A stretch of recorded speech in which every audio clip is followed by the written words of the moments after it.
సమరం జెండెత్తుకొని కాకతీయ కోట మీద కత్తిని ఎత్తి పట్టుకొని సామాజిక తెలంగాణ సమరం జెండెత్తుకొని జమకూడి పోదాము చెల్ చెల్ చెల్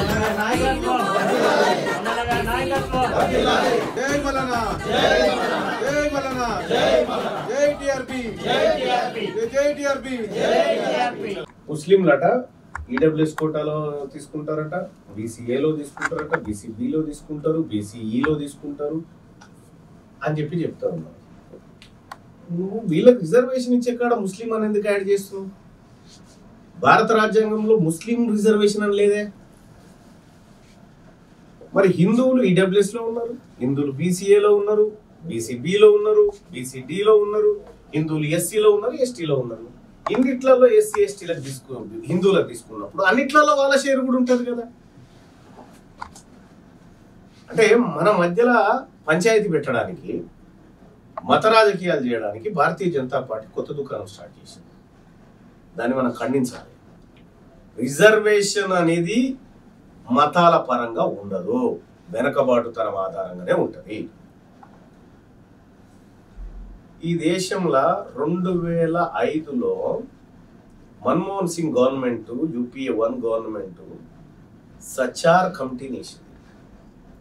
సచార్ కమిటీని వేసి సచార్ కమిటీ రిపోర్ట్లో ఏముంది తెలుసా?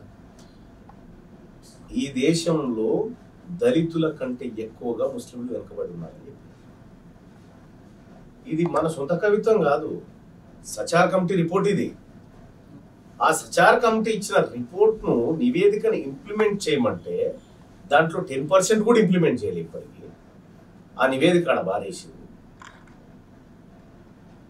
పైపెత్స్ అది అట్లా ఉంటే దేశంలో మండల్ కమిషన్ నివేదిక ఆధారంగా 52% బీసీలు ఉన్నారు దేశవ్యాప్తంగా. ఓ రాష్ట్రంలో ఎక్కువ ఉన్నారు, ఓ రాష్ట్రంలో తక్కువ ఉన్నారు, ఓ రాష్ట్రంలో ఓసీలు ఎక్కువ ఉన్నారు, ఓ రాష్ట్రంలో ఎస్టీలు ఎక్కువ ఉన్నారు, ఎస్సీలు ఎక్కువ ఉన్నారు, మన తాను బీసీ. ఈ 50% ఉన్నటువంటి ప్రజలకి ఇప్పటి వరకు మినిస్ట్రీ లేదు. బీసీల మినిస్ట్రీ ఏంటంటే మైనారిటీ మినిస్టర్ దగ్గర పోయి మాకు కూడా జర ఏమైనా హెల్ప్ చేయని చెప్పాలి. ఆ పరిస్థితి క్రియేట్ చేసి మనకు రాజ్యాంగంలో ఏమన్నా వచ్చిందంటే ఏమన్నా వచ్చింది అనుకుంటారా? రాజ్యాంగంలో ఏం రాలేదు.